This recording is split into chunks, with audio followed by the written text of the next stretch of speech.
सभी को नमस्कार। कल हमने जीएनपी को पढ़ा था, आज उसके आगे के जो कॉन्सेप्ट है वो पढ़ेंगे। आज सबसे पहले एनएनपी यानी नेशनल प्रोडक्ट, न्यूल राष्ट्रीय उत्पाद। इसके अंदर क्या होगा, जीएनपी माइनस डेप्रिसिएशन। डेप्रिसिएशन यानी जो उसके उत्पादन में जो भी वस्तु और सेवाओं के उत्पादन में जो भी अपने लागत आई थी वो घटा देंगे। हमको ग्रोथ से अगर नेट बनाना है तो माइनस डेप्रिसिएशन करेंगे।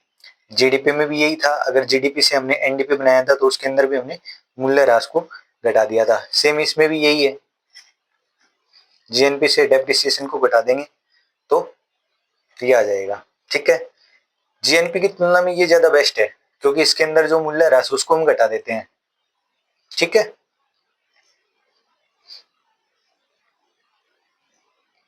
उसके बाद अपना एनएनपी।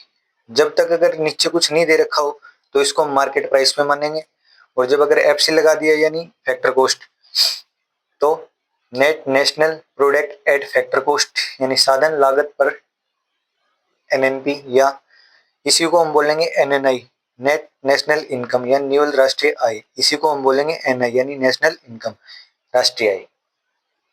ठीक है, अब ये देखो, जीडीपी हमने पढ़ा था शुरुआत में ही। इसके अंदर क्या था कि एक वर्ष के अंदर किसी राष्ट्र के घरेलू सीमा के अंदर जो अंतिम रूप से उत्पादित वस्तुएं व सेवाएं हैं उनके जो मूल्य का समग्र योग था वो था जीडीपी।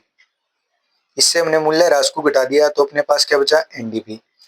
उसके बाद फिर हमने जीएनपी पढ़ा था। जीएनपी में क्या किया था, जीडीपी प्लस ये क्या था, एनएफआईईए, यानी हमने पढ़ा था जो अपने देश के जो बाहर उत्पादन कर रहे हैं उनकी जो आय है, और अपने देश के अंदर जो विदेशी उत्पादन कर रहे हैं उनकी आय, वो उससे घटा दिया था तो अपने को शुद्ध प्राप्त हो गई थी।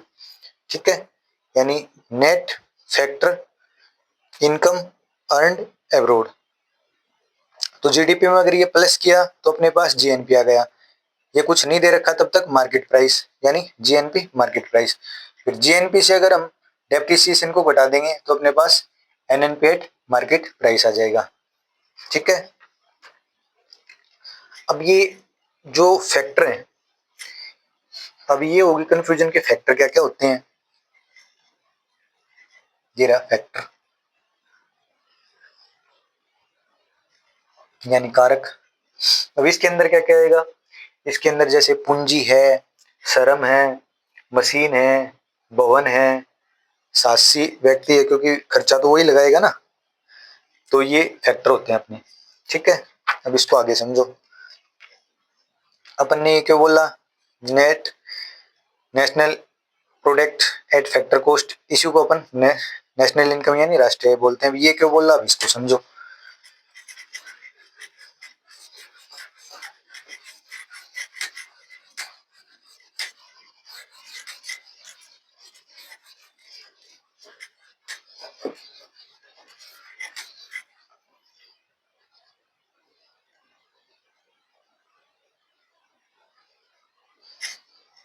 यानी जो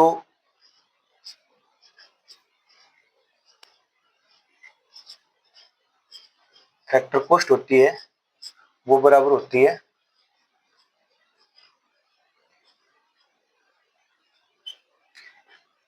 फैक्ट्री इनकम के। ठीक है,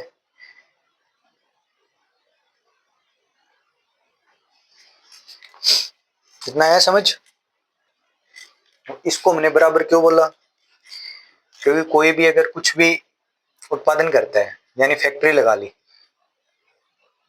तो वो क्या क्या करेगा। सबसे पहले तो जैसे फैक्टर कौन कौन से होंगे, जैसे पूंजी है, अगर वो पूंजी लेगा कहीं से तो उस पर ब्याज देगा। ठीक है,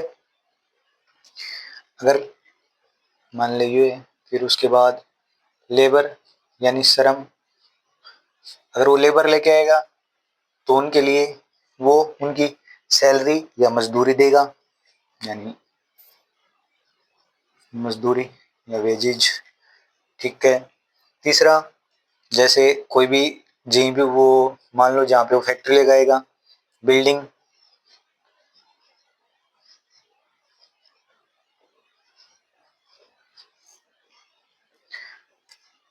जहाँ पे भी वो लगाएगा उसके लिए वो रेंट देगा। उसके बाद कोई भी वो कच्चा माल लेके आएगा, यानी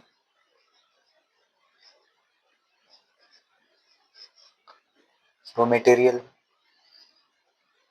तो उसके लिए वो लागत देगा, क्योंकि उसको तो लागत आई ना। ठीक है, उसके बाद जो ये काम करेगा वो रिस्क उठाएगा, यानी उसको रिस्क तो उठाना पड़ेगा, ये सोचना तो पड़ेगा, हो सकता है कल को भाई घाटा भी लग जाए तो उसको प्रॉफिट मिलेगा।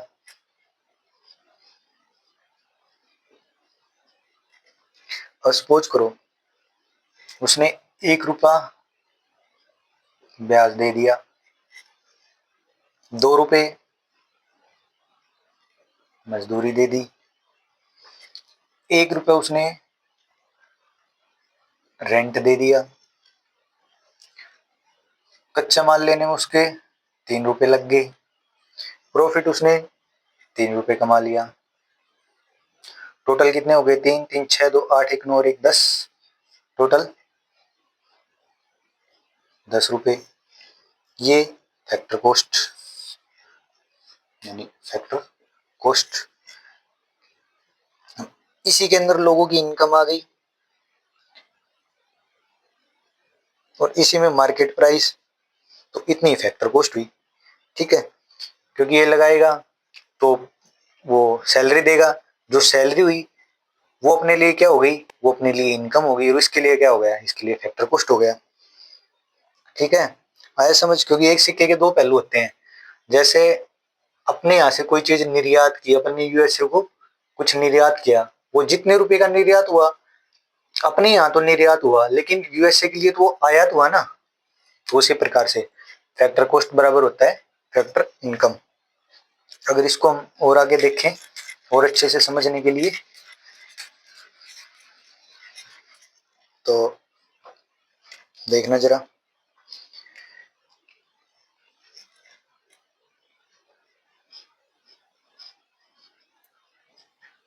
NNP8FC, यानी NNP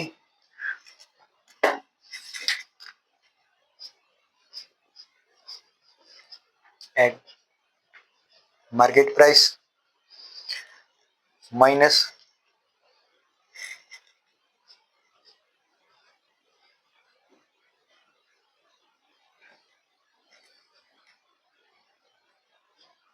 इनडायरेक्ट टैक्सेज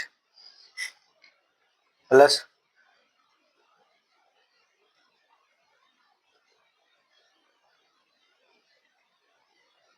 सब्सिडी। अगर इसको हम और नीचे देखें,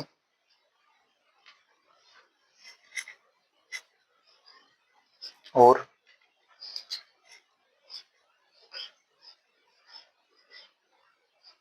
NNP8 market price minus net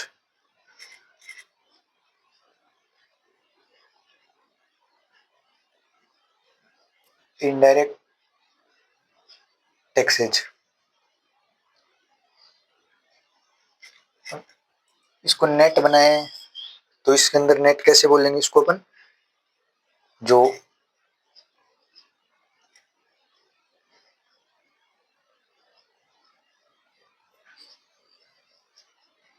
indirect tax हैं उनमें से सब सब्सिडीज माइनस कर देंगे तो नेट इनडायरेक्ट टैक्सेज आ जाएगा। ठीक है, अब क्या क्या होगा? अगर मान लो मार्केट प्राइस व फैक्टर कॉस्ट अगर ये बराबर है, तो इसका मतलब होगा ना तो टैक्स लगा ना तो टैक्स वह नहीं सब्सिडी।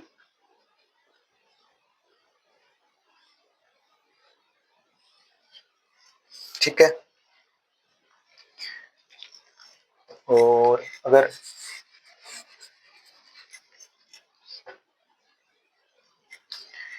यानी मार्केट प्राइस ज्यादा है फैक्टर कॉस्ट से, तो इसका मतलब क्या हो गया कि यहाँ टैक्स लगाए। और अगर मार्केट प्राइस कम है फैक्टर कॉस्ट से, तो इसका मतलब क्या हो गया, यहाँ पे सब्सिडी मिली है।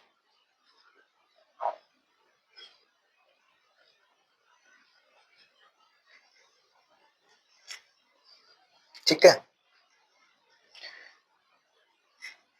तो ये अपन ने एनएनपी भी देख लिया, नेशनल इनकम भी देख ली, तो ये सब अपन ने देख लिया। ठीक है, अब इसके आगे हम स्टार्ट करते हैं। अब ये मार्केट प्राइस ज्यादा है फैक्टर कॉस्ट कम है, तो इसका मतलब टैक्स लगा है, क्योंकि वो तभी तो ज्यादा बेचेगा ना कि उसको टैक्स भी चुकाना पड़ा बनाने वाले को, तो इसलिए वो मार्केट प्राइस को ज्यादा कर देगा। और अगर मार्केट प्राइस कम है और फैक्टर कॉस्ट ज्यादा है, यानी बनाने की लागत ज्यादा है, तो इसका मतलब क्या हुआ कि उसको सब्सिडी मिलेगी, इसलिए वो मार्केट प्राइस को कम कर देगा। ठीक है, अतः मार्केट प्राइस से फैक्टर कॉस्ट ज्ञात करना है तो इनडायरेक्ट टैक्स घटा देंगे व सब्सिडी जोड़ देंगे। ठीक है, ये अपन इस हिसाब से करेंगे, तो इसको याद रखना है। तो आज के लिए इतना ही। अब कल की क्लास में हम पर कैपिटा इनकम को पढ़ेंगे। तो हमारे चैनल को ज़्यादा से ज़्यादा सब्सक्राइब करें, लाइक करें और कमेंट करें। और अगर कुछ नहीं समझ आए तो आप बताएं, उसको हम अच्छे से फिर से समझेंगे। तो सभी को धन्यवाद।